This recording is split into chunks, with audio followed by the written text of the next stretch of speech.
इस वीडियो में हम लोग 69th बीपीएससी पीटी एग्जाम 2023 के लिए जो नया वाला घटना चक्र का बुक आया हुआ है उसमें जितने भी बायोलॉजी यानी कि जीव विज्ञान के प्रश्न 38वीं बीपीएससी से लेकर के 68वीं बीपीएससी तक में पूछे गए हैं उन सभी प्रश्नों को आज हम लोग एक ही वीडियो में डिस्कस कर लेंगे। फ्रेंड्स चलिए सेशन आज के स्टार्ट करते हैं। पहले प्लीज सेशन को एक बार लाइक कर दीजिए। देखिए फ्रेंड्स, यहाँ पर प्रत्येक प्रश्न के नीचे आपको लिखा मिल जाएगा कि यह प्रश्न जो है किस वर्ष पूछा गया है। देख सकते हैं यह प्रश्न जो है 65th बीपीएससी प्री 2019 में पूछा गया है। प्रश्न है कि पुस्तक द ओरिजिन ऑफ स्पीसीज किसने लिखी है। अगर आप आंसर जानते हैं तो आंसर कमेंट में देकर के बताते चलेंगे। देखिए friends, the origin of species पुस्तक चार्ल्स डार्विन के द्वारा लिखी गई है। चार्ल्स डार्विन इंग्लैंड के प्रसिद्ध जैव विकासविद थे। इनके द्वारा प्रस्तुत विकासवाद को डार्विनवाद या प्राकृतिक वर्णवाद थ्योरी ऑफ नेचुरल सेलेक्शन कहते हैं। करेक्ट आंसर इसका ऑप्शन नंबर डी हो जाएगा, डार्विन। फ्रेंड्स देखिए, इस वीडियो को बनाने में 4 से 5 घंटे का मेरा इंपॉर्टेंट समय लगा है। सो फ्रेंड्स प्लीज़ वीडियो को लाइक जरूर करिएगा, आपका एक लाइक मुझे बहुत ही मोटिवेट करता है। चलिए नेक्स्ट क्वेश्चन कर लेंगे कि मानव तंत्र में इंसुलिन किसका चयापचय यानी कि मेटाबॉलिज्म नियंत्रित करता है। देखिए इंसुलिन अग्नाशय से स्रावित होता है। यह एक हार्मोन है और यह एक प्रोटीन भी है, इसे भी आप ध्यान रखेंगे, जो ग्लूकोज समस्थापन के नियमन में मुख्य भूमिका निभाता है। इंसुलिन लक्ष्य कोशिकाओं में ग्लूकोज से ग्लाइकोजन बनने की प्रक्रिया को भी प्रेरित करता है। ग्लूकोज कार्बोहाइड्रेट का एक स्वरूप है। करेक्ट आंसर इसका क्या हो जाएगा, ऑप्शन नंबर बी हो जाएगा, कार्बोहाइड्रेट। क्लियर है। चलिए नेक्स्ट क्वेश्चन है हमारा, और इससे पहले मैंने आपको फिजिक्स वाला वीडियो कवर करा दिया था। नेक्स्ट मैं आपको केमिस्ट्री करवा दूंगा और उसके बाद हम लोग आधुनिक भारत के इतिहास को कवर करेंगे।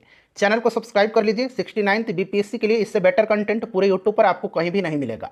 चलिए निम्नलिखित में से कौन सा इनमें से एक एंटीबायोटिक है, बताएंगे। राइट आंसर इसका क्या हो जाएगा।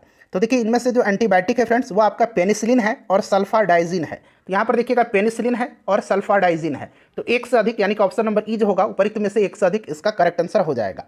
पेनिसिलिन का खोज जो है किसने किया था, अलेक्जेंडर फ्लेमिंग ने किया था। नेक्स्ट क्वेश्चन हमारा कि निम्नलिखित में से कौन सा मुख्यतः कार्बोहाइड्रेट है। इनमें से मुख्यतः कार्बोहाइड्रेट कौन सा है। तो देखिए जो विकल्प दिया गया है इनमें से चावल कार्बोहाइड्रेट का मुख्य स्रोत है। ठीक है, चावल साधारण खाद्य पदार्थों की तुलना में अधिक विटामिन, खनिज और फाइबर प्रदान करता है। चावल इसका राइट आंसर हो जाएगा। इसमें मुख्यतः कार्बोहाइड्रेट होता है अन्य की तुलना में। नेक्स्ट क्वेश्चन कर लेंगे कि कीट संवर्धन क्या है। कीट संवर्धन क्या है। देखिए जो एडुटेरिया का नया बिहार स्पेशल वाला बुक आया हुआ है इस वर्ष 2023 में, हम लोग उसको भी कवर कर रहे हैं। तो बिहार स्पेशल आपका बहुत ही बढ़िया तरीके से वहाँ से कवर हो जाएगा। उन सभी वीडियोज़ को आप जरूर देखिएगा 69th बीपीएससी पीटी एग्जाम 2023 के लिए। तो देखिए कीटों की वृद्धि करने का विज्ञान इसका राइट आंसर हो जाएगा। ठीक है, कीटों की वृद्धि करने का विज्ञान। चलिए नेक्स्ट क्वेश्चन कर लेंगे। अगला प्रश्न है कि जेनेटिक्स निम्न में से किसका अध्ययन है। जेनेटिक्स निम्न में से किसका अध्ययन है। तो जेनेटिक्स जीव विज्ञान की वह शाखा है जिसके अंतर्गत जीवधारियों में जीनों, अनुवांशिकता और विचरण का अध्ययन किया जाता है। करेक्ट आंसर अनुवांशिकता और विचरण हो जाएगा। नेक्स्ट क्वेश्चन है कि गर्भ में भ्रूण के विकास को जानने के लिए निम्नलिखित किरणों या तरंगों में से किसका उपयोग किया जाता है। गर्भ में भ्रूण के विकास को जानने के लिए निम्नलिखित तरंगों में से किसका उपयोग किया जाता है, बताएंगे। राइट आंसर क्या हो जाएगा। तो करेक्ट आंसर इसका पराध्वनि तरंगे हो जाएगा, option number C right answer हो जाएगा। चलिए नेक्स्ट क्वेश्चन है हमारा कि निम्नलिखित में से कौन सा एक सच्चा फल यानी कि ट्रू फ्रूट नहीं है, सच्चा फल नहीं है, बताएंगे। राइट आंसर इसका क्या हो जाएगा। देखिए जब फल के निर्माण में अंडाशय के अलावा कुछ अन्य भाग भी शामिल हों तो ऐसे फल को असत्य फल यानी कि फॉल्स फ्रूट कहते हैं। ठीक है, तो ये सच्चा फल नहीं, यानी कि इनमें से असत्य फल फॉल्स फ्रूट कौन सा है। तो मैंने अभी आपको बता दिया कि जब फल के निर्माण में अंडाशय यानी कि ओवरी के अलावा कुछ अन्य भाग भी शामिल हों तो ऐसे फल को असत्य फल यानी कि फॉल्स फ्रूट कहते हैं। सेव, काजू, नाशपाती ये असत्य फल के उदाहरण हैं। तो यहाँ पर देखिएगा सेव दिया गया है। चलिए नेक्स्ट क्वेश्चन है हमारा। देखिए 66th बीपीएससी प्री 2020 में यह प्रश्न पूछा गया है। पाइन, फर, स्प्रूस, सेडार, लॉर्च, साइप्रस आदि मशहूर लकड़ी उत्पादक पौधों में से बहुत से भारत के पहाड़ी क्षेत्रों में भी पाए जाते हैं। ये सभी क्या कहलाते हैं। देखिए ये प्रश्न 67th बीपीएससी प्री का जो री एग्जाम हुआ था 2022 में उसमें पूछा गया है। तो फ्रेंड्स इसको कहा जाता है अनावृत बीजी। क्या कहा जाता है, अनावृत बीजी। ठीक है, चलिए नेक्स्ट क्वेश्चन करेंगे कि लौंग एक मसाला है, पौधे के किस भाग से लौंग प्राप्त होता है। तो देखिए लौंग जो है यह बंद कलियां या पुष्प कलिका है। क्या है, पुष्प कलिका है यानी कि फूल की कली है। Option number D right answer इसका हो जाएगा। चलिए अगला प्रश्न करेंगे कि लौंग पौधे के निम्नलिखित में से किस भाग से प्राप्त होता है। देखिए ये प्रश्न जो है दोबारा बीपीएससी में पूछा गया है। ये प्रश्न 66 में पूछा गया था और सेम प्रश्न जो है ये 56 to 59 में पूछा गया है कि लौंग पौधे के निम्नलिखित में से किस भाग से प्राप्त किया जाता है। तो अभी मैंने आपको बताया था फूल की कली से यानी कि पुष्प कली। तो यहाँ पर देखिए शुष्क पुष्प कली दिया गया है। चलिए नेक्स्ट क्वेश्चन, और केसर किससे प्राप्त किया जाता है। केसर भी पूछा जाता है। तो केसर वर्तिकाग्र से प्राप्त किया जाता है। ठीक है, वर्तिकाग्र से। अगला प्रश्न है हमारा कि अदरक तना है जड़ नहीं, क्यों, बताएंगे। अदरक क्या है, तना है इस बात को आपको ध्यान रखना है। अदरक तना है, जड़ नहीं, क्योंकि इसमें नोड और इंटरनोड पाए जाते हैं, इसमें नोड और इंटरनोड होते हैं। चलिए नेक्स्ट क्वेश्चन कर लेंगे कि परागन की सुपरिभाषा है, परागन की सुपरिभाषा है, बताइए राइट आंसर इसका क्या हो जाएगा। परागन की सुपरिभाषा है परागकण का पराग केशर से क्लोम छिद्र तक स्थानांतरित होने की क्रिया, तो यानी कि ऑप्शन नंबर इसका ए राइट आंसर हो जाएगा। चलिए नेक्स्ट क्वेश्चन करेंगे कि पादप कली है, पादप कली है, तो देखिए पादप कली जो है एक भ्रूणीय टहनी है। वनस्पति विज्ञान में किसी अविकसित प्ररोह को कली या कलिका कहते हैं, ठीक है।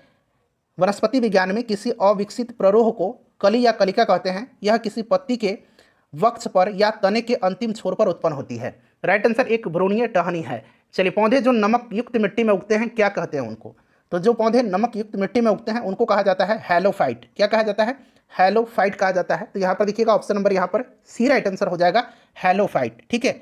चलिए नेक्स्ट क्वेश्चन है कि लवणता युक्त वातावरण प्रेमी पौधों को क्या कहते हैं। लवणता युक्त वातावरण प्रेमी पौधों को क्या कहते हैं, तो इसको कहा जाता है लवण मृदुभिद। ऑप्शन नंबर इसका डी राइट आंसर हो जाएगा। चलिए नेक्स्ट क्वेश्चन है हमारा कि देखिए ईईजी इलेक्ट्रोइंसेफेलोग्राम निम्न में से किसकी निगरानी के लिए उपयोग होता है। तो ईईजी का इस्तेमाल किया जाता है किसकी निगरानी के लिए, तो फ्रेंड्स ये मस्तिष्क के, और एक ईसीजी होता है ईसीजी, इसका उपयोग हृदय के लिए किया जाता है, ठीक है। चलिए नेक्स्ट क्वेश्चन कर लेंगे। अगला प्रश्न है हमारा कि मांसपेशियों में दर्द के उपचार में उपयोग किया जाने वाला विकिरण कौन सा है। तो यह विकिरण जो है यह इंफ्रारेड है। इंफ्रारेड हिंदी में इसको अवरक्त विकिरण कहेंगे, ठीक है। चलिए तो इंफ्रारेड इसका राइट आंसर हो जाएगा। उसके बाद देखिए जीवों में अत्यधिक विविधता का कारण क्या है। जीवों में अत्यधिक विविधता का कारण क्या है, देखिए आधुनिक नव डार्विनवादियों के अनुसार जीनों में साधारणतः परिवर्तनों के उपरांत एक नए जीव बनते हैं जिनसे उनमें विभिन्नताएं बढ़ जाती है, और इन परिवर्तनों को उत्परिवर्तन कहते हैं। ये परिवर्तन स्पष्टतः वंशानुगत होते हैं तथा पीढ़ियों में वर्ण द्वारा नई जातियों की उत्पत्ति होता है। तो राइट आंसर इसका उत्परिवर्तन हो जाएगा। चलिए नेक्स्ट क्वेश्चन है कि मेंडल के आनुवंशिकता का सिद्धांत किस पर आधारित है। मेंडल के आनुवंशिकता का सिद्धांत किस पर आधारित है, बताएंगे। आनुवंशिकता का जनक कहा जाता है मेंडल को, इस बात को ध्यान रखेंगे। ये लैंगिक जनन पर आधारित है। ऑप्शन नंबर सी इसका राइट आंसर हो जाएगा। नेक्स्ट क्वेश्चन है कि डीएनए की खोज किसने किया था। डीएनए की खोज किसने किया था, तो देखिए डीएनए की पहचान सर्वप्रथम वर्ष 1869 में किसने किया था, फ्रेडरिक मिस्चर ने किया था। फ्रेडरिक मिस्चर राइट आंसर हो जाएगा इसका, जो कि ऑप्शन में नहीं दिया गया है। ऑप्शन नंबर ई राइट आंसर होगा, उपयुक्त में से कोई नहीं। देखिए जेम्स वाटसन और फ्रांसिस क्रिक जो हैं इन्होंने एक्सरे विश्लेषण के द्वारा 1953 में डीएनए का कुंडलीकार विन्यास प्रस्तुत किया था। ध्यान रखेंगे आप, ठीक है। चलिए नेक्स्ट क्वेश्चन कर लेंगे कि जीव कोशिकाओं में आनुवंशिक लक्षणों के नियंत्रण में निम्नलिखित में से कौन सा उत्तरदायी है।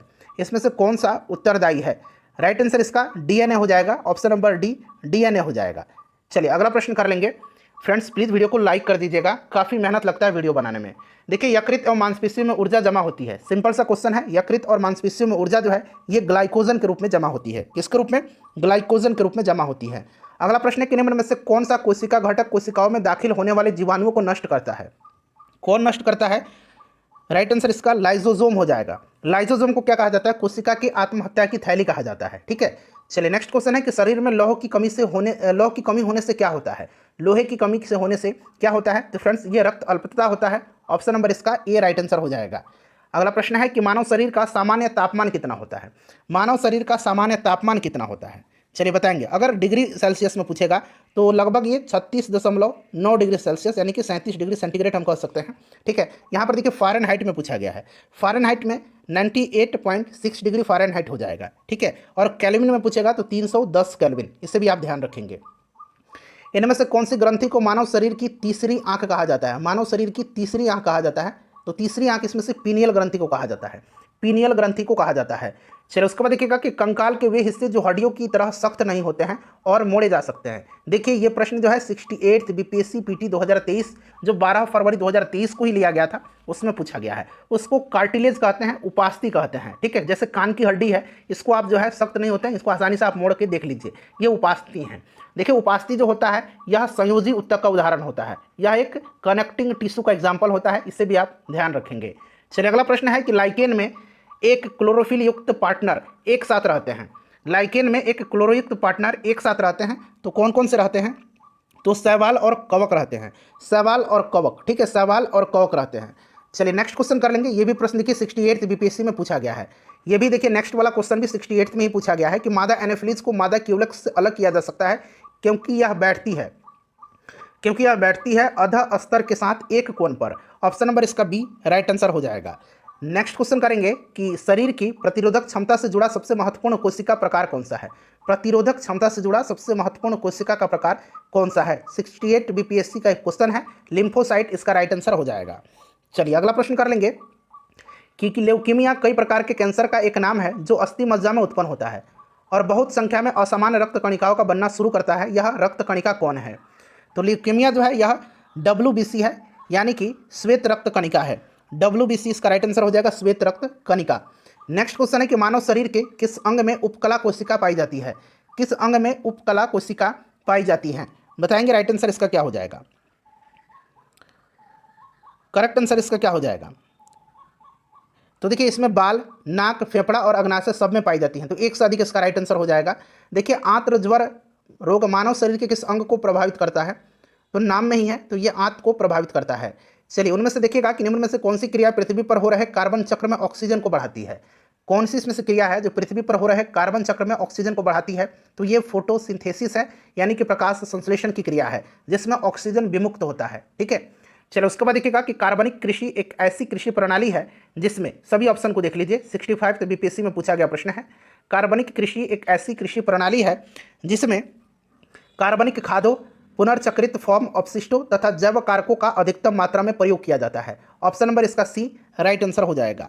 चलिए नेक्स्ट क्वेश्चन कर लेंगे कि निम्न में से संवहनी पौधे को चुनिए। संवहनी पौधा इनमें से कौन सा है, तो इनमें से संवहनी पौधा जो है ये आपका कौन सा है, फर्न है। कौन सा है फ्रेंड्स, संवहनी पौधा इसमें से फर्न है। ठीक है, चलिए उसके बाद देखिएगा कि स्पाइरोगाइरा, देखिए स्पाइरोगाइरा निम्नलिखित शैवालों में से किसका एक उदाहरण है।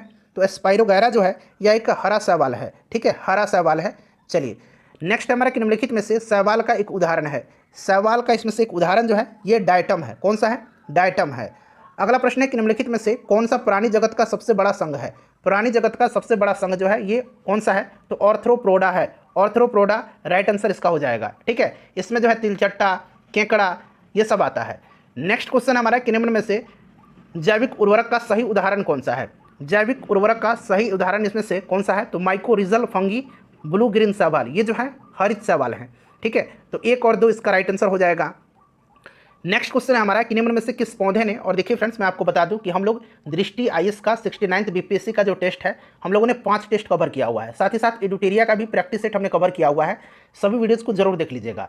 चलिए निम्नलिखित में से किस पौधे ने खाद्य सामग्री संग्रह करने के लिए अपने स्टेम को संशोधित किया है, तो यह कौन सा पौधा है, यह अदरक है। अदरक है। अदरक क्या है, एक तना है, मैंने अभी बताया था, क्योंकि इसमें नोड और इंटरनोड होते हैं। चलिए अगला प्रश्न है हमारा कि मानव शरीर में होता है, मानव शरीर में जो है लगभग 70% वाटर होता है, लगभग 70% जो है पानी होता है। मानव स्वास्थ्य पर ओजोन अवक्षय के क्या प्रभाव हो सकते हैं। ओजोन अवक्षय के प्रभाव जो है ये सनबर्न हो सकता है, यानी कि धूप से जलना, मोतियाबिंद भी हो सकता है, त्वचा का कैंसर भी हो सकता है और त्वचा का मुरझाना भी हो सकता है। तो सभी हो सकता है, यानी कि 1, 2, 3, 4 इसका राइट आंसर हो जाएगा। उसके बाद देखिएगा कि करकुमा लोंगा कौन से मसाले का वैज्ञानिक नाम है। करकुमा लोंगा जो है ये हल्दी का वैज्ञानिक नाम है। नेक्स्ट है कि वयस्क मानव की हाथों और पैरों की हड्डियों की संख्या मानव शरीर की सभी हड्डियों की संख्या की लगभग कितना प्रतिशत होती है, तो ये लगभग 50% होता है। हाथ और पैर की जो हड्डी हैं ये पूरे शरीर की हड्डी का लगभग 50% है। नेक्स्ट क्वेश्चन है कि पेलेग्रा निम्नलिखित में से किस विटामिन की कमी के कारण होता है। पेलेग्रा जो होता है यह विटामिन B3 के कारण होता है, B3 की कमी के कारण होता है, इसे आप जरूर ध्यान रखेंगे। उसके बाद देखिएगा कि कोबालामिन निम्नलिखित में से किस विटामिन का वैज्ञानिक नाम है, तो साइनोकोबालामिन आपने पढ़ा हुआ है, विटामिन B12 का रासायनिक नाम है। विटामिन B12 में कोबाल्ट पाया जाता है। नेक्स्ट क्वेश्चन हमारा कि निम्नलिखित में से कौन सा विटामिन प्रतिस्कंदन विषों के प्रतिविष प्रतिकारक के रूप में प्रयोग किया जाता है। ठीक है, प्रतिस्कंदक विषों के एंटीडोट के रूप में किसका प्रयोग किया जाता है, तो फ्रेंड्स यह विटामिन के है। इस विटामिन को यानी कि विटामिन के को जो है एंटी हेमोरेजिक फैक्टर कहा जाता है। ठीक है, और इसकी कमी से व्यक्ति का ऑपरेशन आसानी से नहीं किया जा सकता है, क्योंकि रुधिर रक्त अधिक बह जाने का खतरा होता है। तो राइट आंसर इसका ऑप्शन नंबर यहाँ पर देखेंगे डी हो जाएगा, विटामिन के। नेक्स्ट क्वेश्चन हमारा कि निम्नलिखित में से किस विटामिन को ऑर्गोकैल्सिफेरॉल कहते हैं। देखिए ऑर्गोकैल्सिफेरॉल किसको कहा जाता है। अच्छा, कैल्सिफेरॉल तो आपको पता है कि विटामिन डी को कहा जाता है, लेकिन ऑर्गोकैल्सिफेरॉल जो है यह कहा जाता है विटामिन D2 को। और एक कोलीकैल्सिफेरॉल होता है, कोलीकैल्सिफेरॉल, यहाँ पर मैं लिख देता हूँ कोली, और बाकी देखिए यहाँ कैल्सिफेरॉल तो लिखा ही गया है। ठीक है, तो कोलीकैल्सिफेरॉल कहा जाता है विटामिन D3 को। Option number A right answer हो जाएगा, ऑर्गोकैल्सिफेरॉल विटामिन D2 को और कोलीकैल्सिफेरॉल विटामिन D3 को कहा जाता है। चलिए अगला प्रश्न है कि मानव शरीर में विटामिन ए भंडारित होता है।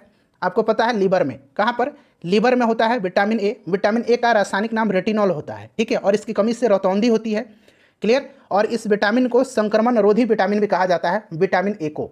चलिए, विटामिन ए कहाँ भंडारित होता है, तो यकृत में, लीवर में।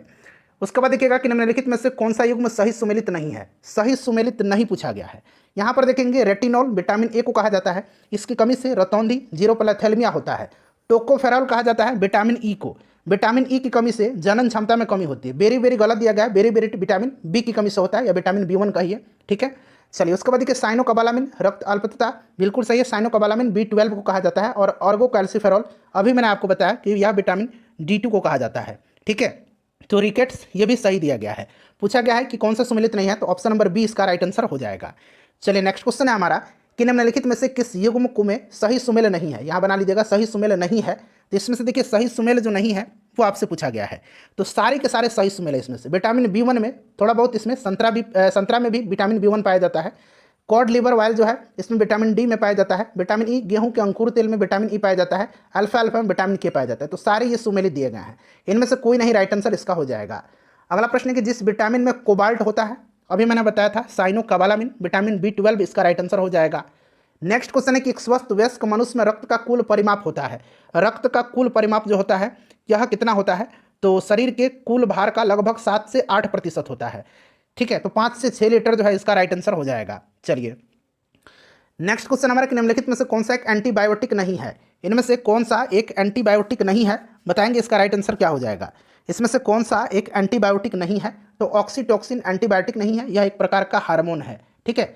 चलिए, नेक्स्ट क्वेश्चन हमारा कि हेपेटाइटिस बी विषाणु का उद्भवन काल होता है, हेपेटाइटिस बी वायरस का, तो फ्रेंड्स ये होता है 30 से लेकर के 180 दिन तक। नेक्स्ट क्वेश्चन है हमारा कि निश्वसन के समय डायफ्राम हो जाता है, निश्वसन, ठीक है, उसके समय डायफ्राम जो होता है ये गुंबदाकार हो जाता है। कैसा हो जाता है, गुंबदाकार हो जाता है। अगला प्रश्न कि निम्नलिखित में से कौन सी एक गैस वातावरण प्रदूषक मानी जाती है। वातावरण प्रदूषक जो मानी जाती है ये SO2 है, यानी कि सल्फर डाइऑक्साइड गैस है। नेक्स्ट क्वेश्चन हमारा कि निम्नलिखित में से किसका प्रयोग मच्छरों के जैविक नियंत्रण के लिए किया जाता है, तो किसका किया जाता है, गैम्बूसिया का, गैम्बूसिया, ठीक है। चलिए, मछली होती है यह जो खा जाती है मच्छर के लार्वों को। हीमोग्लोबिन का कार्य क्या है, हीमोग्लोबिन का कार्य ऑक्सीजन का परिवहन करना है। सिंपल सा क्वेश्चन है, ऑक्सीजन का परिवहन करना है। चलिए, अगला प्रश्न है कि ट्रांसफ्यूजन में, देखिए आधान में, ट्रांसफ्यूजन में रक्त न केवल रक्त के प्रकार में बल्कि खाली स्थान दिया गया में संगत होना चाहिए। जब रक्त मतलब ब्लड दिया जाता है या लिया जाता है तो उस कंडीशन में RH फैक्टर भी चेक किया जाता है, ना केवल ब्लड ग्रुप ही नहीं मिलाया जाता है, बल्कि यहाँ देखिए रक्त के प्रकार यानी कि ब्लड ग्रुप में ही, बल्कि जो RH फैक्टर है उसकी भी जांच की जाती है, RH कारक हो जाएगा।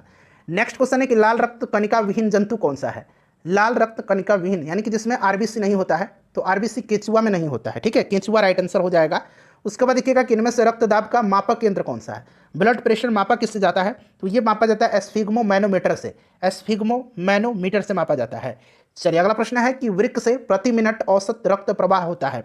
वृक्क से प्रति मिनट 1200 सीसी रक्त प्रवाहित होता है, 1200 सीसी। मानव वृक्क प्रतिदिन लगभग 1500 लीटर रक्त की शुद्धि करता है तथा 1.5 लीटर 1.5 लीटर मूत्र में तब्दील करता है। सभी पॉइंट्स को ध्यान रखेंगे, 1200 सीसी इसका राइट आंसर हो जाएगा। इंसुलिन क्या है, अभी मैंने बताया था कि इंसुलिन एक हार्मोन है और साथ साथ एक यह प्रोटीन भी है, तो प्रोटीन इसका राइट आंसर हो जाएगा। चलिए, निम्नलिखित में से कौन सा हार्मोन है, इसमें से हार्मोन इनमें से कौन सा है, तो इंसुलिन हार्मोन है, ठीक है। चलिए, अगला प्रश्न है हमारा कि महिला सेक्स हार्मोन है। महिला सेक्स हार्मोन इसमें से हो जाएगा कौन सा, एस्ट्रोजन, और एक प्रोजेस्टेरॉन भी होता है, ठीक है, प्रोजेस्टेरॉन, ये भी नाम याद रखेंगे, प्रोजेस्टेरॉन, एस्ट्रोजन और रिलैक्सिन, यह महिला सेक्स हार्मोन है, महिला सेक्स हार्मोन है, ठीक है। ये 3 नाम आप याद रखेंगे। एक टेस्टोस्टेरोन होता है, टेस्टोस्टेरोन, यह पुरुष सेक्स हार्मोन होता है, टेस्टोस्टेरोन। चलिए, तो राइट आंसर इसका एस्ट्रोजन हो जाएगा। नेक्स्ट क्वेश्चन है कि निम्नलिखित में से कौन सा हार्मोन स्तन ग्रंथियों से दुग्ध का स्राव होने में भूमिका निभाता है, तो यह हार्मोन जो है इसका नाम ऑक्सीटोसिन हार्मोन है, ठीक है, ऑक्सीटोसिन हार्मोन याद रखेंगे। चलिए, नेक्स्ट क्वेश्चन कर लेंगे, ऑक्सीटोसिन हार्मोन करेक्ट आंसर हो जाएगा। नेक्स्ट क्वेश्चन, अच्छा लव हार्मोन किसको कहा जाता है, लव हार्मोन किसको कहा जाता है, जरा आप मुझे कमेंट करके बताइएगा, ठीक है। चलो, उसके बाद देखिए निम्नलिखित में से किस हार्मोन में आयोडीन मिली होती है। आयोडीन किस में मिली होती है, तो थायरॉक्सिन में आयोडीन मिली होती है, ठीक है, थायरॉक्सिन, ठीक है, थायराइड ग्रंथि के द्वारा यह स्रावित होता है। चलिए, तो ये आपका थायरॉक्सिन हो जाएगा। नेक्स्ट है कि पीयूष यानी कि पिट्यूटरी ग्रंथि स्थित होती है। पिट्यूटरी ग्लैंड को मास्टर ग्लैंड यानी कि मास्टर ग्रंथि भी कहा जाता है। यह कहाँ होती है, तो मस्तिष्क में। अगला प्रश्न कि एंटीबायोटिक दवा का उदाहरण इसमें से कौन सा है, एंटीबायोटिक दवा का उदाहरण इसमें से कौन सा है, तो इसमें से देखिए कौन सा हो जाएगा फ्रेंड्स एंटीबायोटिक दवा का उदाहरण, तो इनमें से पेनिसिलिन है, पेनिसिलिन एंटीबायोटिक है। चलिए नेक्स्ट क्वेश्चन हमारा कि चिकित्सा स्थितियों का निदान करने के लिए एमआरआई, यहाँ मैं लिख देता हूँ एमआरआई तकनीक उपयोग किया जाता है। एमआरआई में किसका उपयोग नहीं होता है? एमआरआई मैग्नेटिक रेजोनेंस इमेजिंग, बताइए इसमें किसका उपयोग नहीं होता है? तो इसमें उपयोग जो है किसका नहीं होता है? तो एक्सरे और गामा का उपयोग नहीं होता है। ठीक है, तो एक से अधिक किसका राइट आंसर हो जाएगा। नेक्स्ट क्वेश्चन है कि अंगोरा ऊन किससे निकाला जाता है? अंगोरा ऊन जो है यह खरगोश से निकाला जाता है। अगला प्रश्न है कि पौधे अपना पोषक तत्व मुख्यतः किससे प्राप्त करते हैं? तो मुख्यतः जो है पौधे मिट्टी से प्राप्त करते हैं, मृदा इसका राइट आंसर हो जाएगा। फ्रेंड्स थोड़ा सा जल्दी में कवर करेंगे क्योंकि हम लोग 165 प्रश्नों को कवर करने वाले हैं। देखिए जो नया वाला घटना चक्र का बुक दिया गया है इसमें बहुत सारे पुराने क्वेश्चन को छोड़ दिया गया है, लेकिन ये मैं घटना चक्र तो आपको करा ही दे रहा हूँ, साथ ही साथ जो क्वेश्चन छोड़ दिया गया है इस बुक में, जो प्रीवियस ईयर में बीपीएससी में पूछे गए हैं, उनको भी मैं कवर करवा दे रहा हूँ। तो इससे आपको एक फायदा इस वीडियो को देखने से हो रहा है कि मैं सारे क्वेश्चन को कवर करवा रहा हूँ। प्रकाश संश्लेषण होता है, तो प्रकाश संश्लेषण जो है यह होता है क्लोरोप्लास्ट में। क्लोरोप्लास्ट में हरे रंग का वर्णक क्लोरोफिल पाया जाता है। ठीक है, अगला प्रश्न कि प्रकाश संश्लेषण का उप उत्पाद क्या है, यानी कि इसका बाई प्रोडक्ट क्या है? तो इसका उप उत्पाद जो है यह ऑक्सीजन हो जाएगा। ठीक है, ऑक्सीजन इसका राइट आंसर हो जाएगा। इसका उप उत्पाद ऑक्सीजन है, बाई प्रोडक्ट इसका ऑक्सीजन है। ठीक है, चलिए अगला प्रश्न है कि सौर ऊर्जा एटीपी में बदलती है। सौर ऊर्जा एटीपी में बदलती है, राइट आंसर इसका क्लोरोप्लास्ट हो जाएगा। क्लोरोप्लास्ट में सौर ऊर्जा एटीपी में बदलती है। क्लोरोप्लास्ट एक पादप कोशिकांग है जिसमें पर्णहरित या क्लोरोफिल नामक एक प्रोटीन युक्त जटिल रासायनिक यौगिक पाया जाता है। यह वर्णक जो है क्लोरोफिल पत्तों के हरे रंग को प्रदान करता है। तो क्लोरोप्लास्ट राइट आंसर हो जाएगा। कोशिका का शक्ति स्रोत होता है, बताइएगा। पावर हाउस कहा जाता है माइटोकॉन्ड्रिया को। कोशिका का पावर हाउस माइटोकॉन्ड्रिया को, कोशिका के प्रोटीन फैक्ट्री राइबोसोम को कहा जाता है। नेक्स्ट क्वेश्चन है कि भ्रूण किस में मिलता है? भ्रूण किस में मिलता है? देखिए पौधे में भ्रूण बीज में मिलता है। अंकुरण प्रक्रिया के फलस्वरूप भ्रूण बीज से बाहर आता है, तो बीज इसका राइट आंसर हो जाएगा। अगला प्रश्न के निम्नलिखित में से कौन प्रतिजैविक औषधि है? प्रतिजैविक औषधि इसमें से कौन सा है? चलिए बताएंगे इसमें से प्रतिजैविक औषधि जो है यह कौन सी है। तो यहाँ पर देखेंगे यहाँ पर देखिए क्लोराम्फेनिल। ठीक है, यह एक प्रतिजैविक है जिसका उपयोग बैक्टीरियल इन्फेक्शन के उपचार में किया जाता है। साथ ही साथ देखिए सल्फागुआनिडीन, सल्फागुआनिडीन जो है यह भी एक प्रकार का एंटीबायोटिक ही है, प्रतिजैविक ही है, तो इसीलिए इसका विकल्प 1 से अधिक हो जाएगा। क्लियर। नेक्स्ट क्वेश्चन है कि मनुष्य में अल्फा टॉक्सिन खाद्य विषाक्तता द्वारा सामान्यतः कौन सा अंग प्रभावित होता है? कौन सा अंग प्रभावित होता है? बताएंगे राइट आंसर इसका लीवर होता है। लीवर होता है, ठीक है, लीवर होता है। राइट आंसर इसका यकृत हो जाएगा। उसके बाद देखिए मनुष्य के शरीर के किस अंग में लिम्फोसाइट्स का निर्माण होता है? लिम्फोसाइट्स का निर्माण जो है यह कहाँ होता है? तो अस्थि मज्जा में भी होता है और स्प्लीन में भी होता है, यानी कि प्लीहा में भी होता है, तिल्ली में और अस्थि मज्जा दोनों में होता है। तो एक से अधिक इसका राइट आंसर हो जाएगा। ठीक है, चलिए नेक्स्ट क्वेश्चन करेंगे कि ऑन्कोजिन संबंधित है, तो यह कैंसर से संबंधित है, यानी कि कर्क रोग से। तो ऑप्शन नंबर सी इसका राइट आंसर हो जाएगा, कर्क रोग से। ठीक है, चलिए उसके बाद देखिएगा कि एंजाइम लाइपेज का स्रोत है। एंजाइम लाइपेज का जो स्रोत है ये कौन सा है? बताइए राइट आंसर इसका क्या हो जाएगा। एंजाइम लाइपेज का जो स्रोत है यह क्या है? तो लाइपेज का जो स्रोत है फ्रेंड्स यह आपका हो जाएगा अग्नाशय। ठीक है, चलिए उसके बाद देखिए निम्नलिखित में से कौन सा रक्त के संचलन में मदद करता है? रक्त के संचलन में मदद कौन करता है? देखिए ये मदद करता है एरिथ्रोसाइट, यानी कि आरबीसी। ठीक है, आरबीसी को एरिथ्रोसाइट भी कहा जाता है। तो ऑप्शन नंबर सी इसका राइट आंसर हो जाएगा। निम्नलिखित में से कौन सा क्लोरोफिल का घटक नहीं है? क्लोरोफिल का घटक जो है इसमें से कौन सा नहीं है? तो मैग्नीशियम है, कार्बन भी है, हाइड्रोजन भी है, कैल्शियम नहीं है। अगला प्रश्न हमारा है कि बीसीजी वैक्सीन का इस्तेमाल किसकी रोकथाम के लिए किया जाता है? बीसीजी का टीका दिया जाता है टीबी के उपचार में, यानी कि क्षय रोग के।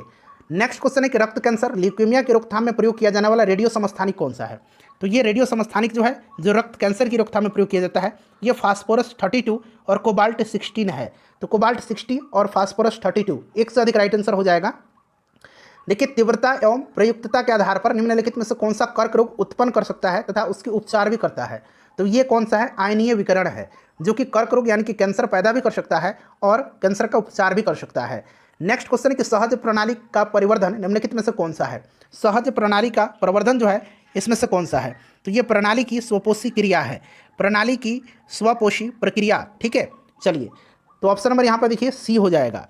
नेक्स्ट क्वेश्चन है कि शरीर का तापक्रम नियंत्रित करता है, शरीर का तापमान नियंत्रित कौन करता है? तो फ्रेंड्स यह करता है हाइपोथैलेमस। कौन करता है? हाइपोथैलेमस करता है। अगला प्रश्न है हमारा कि शरीर का तापमान नियंत्रित करता है। देखिए फिर से ये प्रश्न जो है 64th में भी पूछा गया है और 65th में भी पूछा गया है। ठीक है, चलिए अगला प्रश्न है कि डीएनए को किसने अंतःपात्र में बनाया? डीएनए को अंतःपात्र में बनाया था ऑर्थर कोर्नबर्ग ने, ठीक है, option number A right answer हो जाएगा। डीएनए की खोज फ्रेडरिक मिस्टर ने किया था, ठीक है, और डीएनए की द्विकुंडलित संरचना वाटसन और क्रिक ने दिया था। नेक्स्ट क्वेश्चन है कि पार्किंसन बीमारी के उपचार के विकास के लिए किसको नोबेल पुरस्कार दिया गया था? पार्किंसन बीमारी के उपचार के विकास के लिए स्वीडिश न्यूरो साइंटिस्ट अर्विड कार्लसन को जो है नोबेल पुरस्कार सन 2000 में दिया गया था, ठीक है, 2000 में। नेक्स्ट क्वेश्चन है हमारा कि कौन सा दिन डायबिटीज दिवस, मधुमेह दिवस के रूप में मनाया जाता है? तो ये 14 नवंबर है। नेक्स्ट है कि सबसे छोटा जीव जो स्वयं विकास एवं प्रजनन करने में समर्थ है वह कौन सा है? तो फ्रेंड्स यह माइकोप्लाज्मा है। माइकोप्लाज्मा राइट आंसर इसका हो जाएगा। अधिकतर एंजाइम होते हैं, तो अधिकतर एंजाइम प्रोटीन होते हैं। क्या होते हैं? प्रोटीन होते हैं। अगला प्रश्न कि निम्नलिखित में से किसकी कोशिका में कोई एंजाइम नहीं होता है? किसकी कोशिका में कोई एंजाइम नहीं होता है? तो ये वायरस की कोशिका में कोई भी एंजाइम नहीं होता है, विषाणु हो जाएगा राइट आंसर।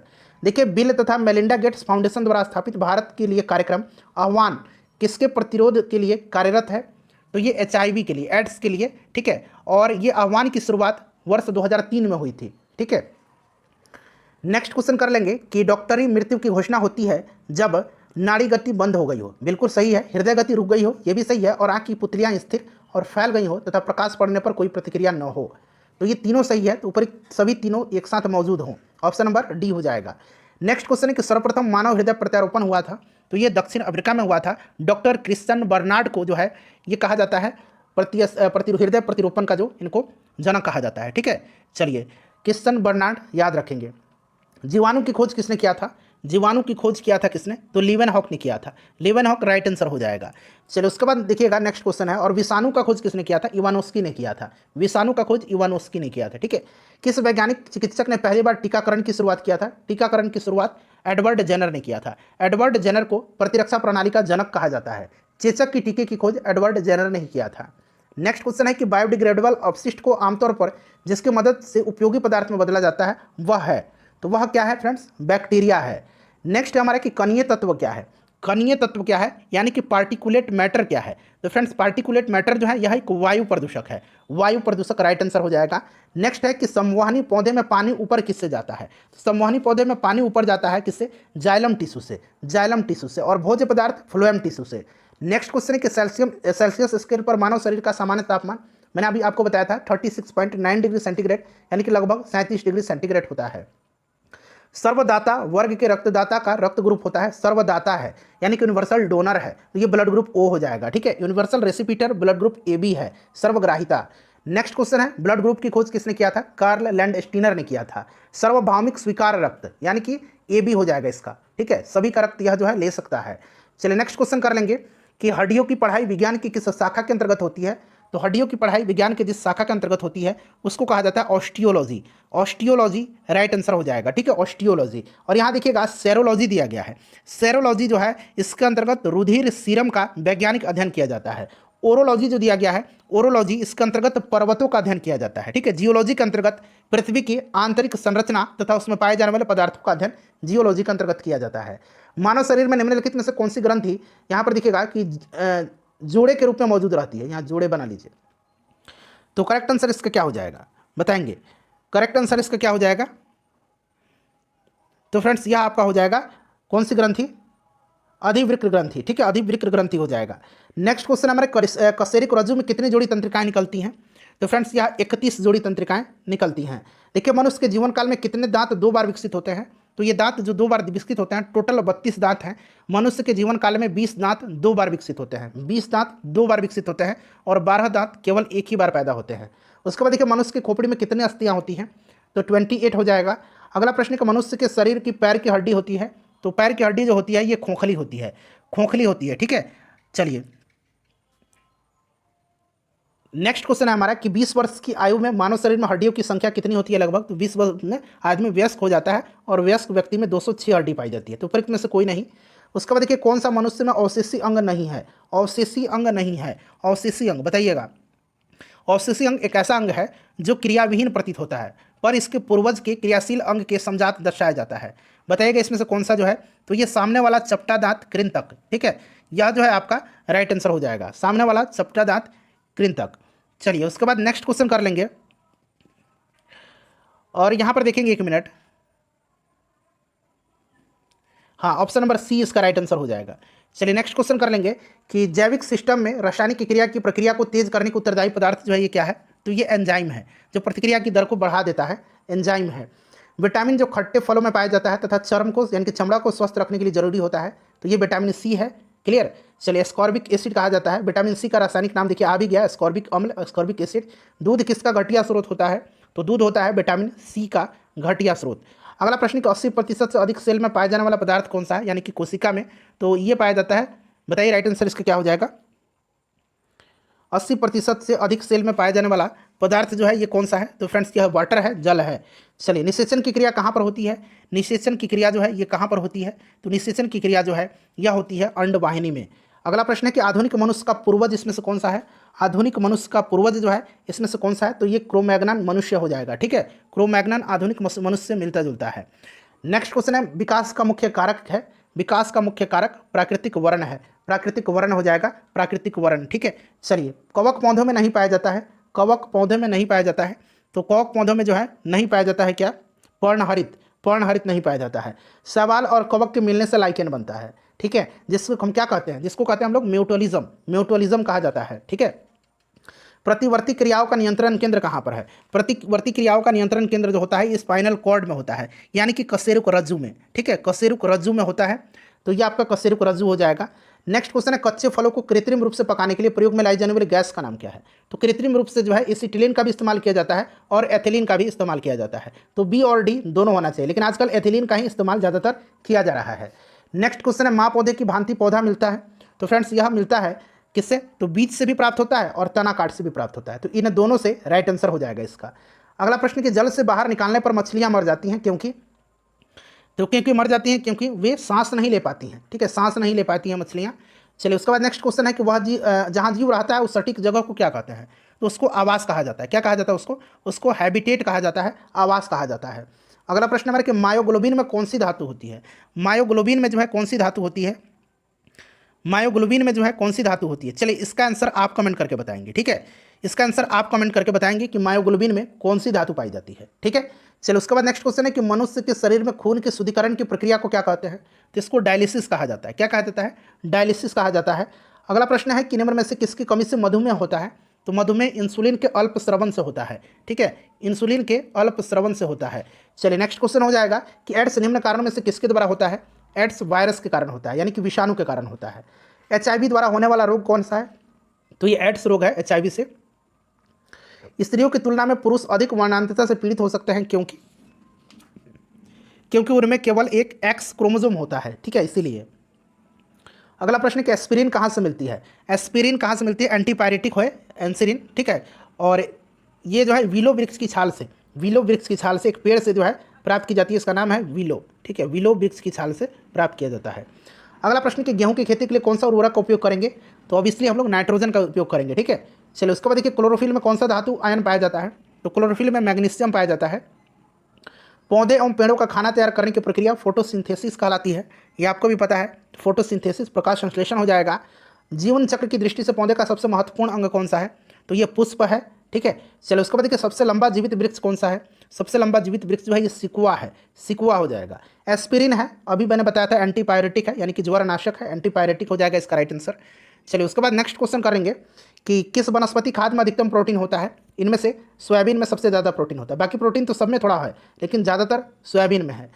तना काट आमतौर पर किसके प्रवर्धन के लिए प्रयोग किया जाता है, तना काट, तो फ्रेंड्स ये आपका गन्ना में। ठीक है। चलो उसके बाद देखिएगा कि संसार का सबसे बड़ा पुष्प कौन सा है, तो ये रेफेलसिया है, रेफेलसिया राइट आंसर हो जाएगा इसका। अगला प्रश्न कि हरगोविंद खुराना को किस आविष्कार के लिए सम्मानित किया गया था, इनको नोबेल पुरस्कार दिया गया था जीन संश्लेषण के लिए, जीन संश्लेषण के लिए जो है इनको दिया गया था 1968 में।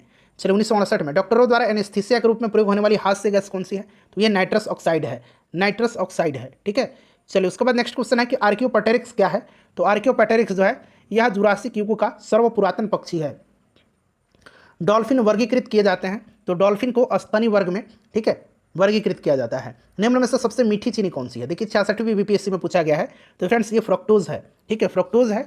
चलिए अगला प्रश्न कर लेंगे। फ्रेंड्स प्लीज़ वीडियो को लाइक कर दीजिए एक बार। कड़वाहट के लिए मानव जीव का संवेदनशील क्षेत्र है, तो कड़वाहट के लिए जो है मनुष्य के जीव का जो पीछे का भाग होता है ये जिम्मेदार होता है। मानव जीव का जो आगे वाला छोर है ये मीठा पहचानता है, पीछे वाला कड़वा और किनारे यानी कि पार्श्व में खट्टा और अग्र छोर और किनारों में नमकीन स्वाद का अनुभव करते हैं। चलिए नेक्स्ट क्वेश्चन है हमारा कि मटर का पौधा है तो ये एक शाकीय पौधा है। क्या है? शाकीय पौधा, शाक हो जाएगा। अगला है कि फलियां अत्यधिक पौष्टिक होती हैं क्योंकि उसमें प्रचुर मात्रा में होता है, तो इसमें प्रचुर मात्रा में प्रोटीन होता है। ठीक है, चलो उसके बाद देखिए थायराइड ग्रंथि थायरॉक्सिन स्रावित करने के लिए उत्तेजित करने वाला अंतःस्रावी हार्मोन कौन सा है? थायराइड ग्रंथि थायरॉक्सिन हार्मोन स्रावित करने के लिए उत्तेजित करने वाला हार्मोन जो है ये कौन सा है? तो ये TSH है। TSH थायराइड स्टिमुलेटिंग हार्मोन कहा जाता है। ठीक है, चलिए, और ये स्रावित कहाँ से होता है? तो यह पीयूष ग्रंथि से, इसका निर्माण पीयूष ग्रंथि में होता है। ठीक है, चलिए नेक्स्ट क्वेश्चन करेंगे कि थायराइड ग्रंथि की खराबी किसकी कमी के कारण होती है?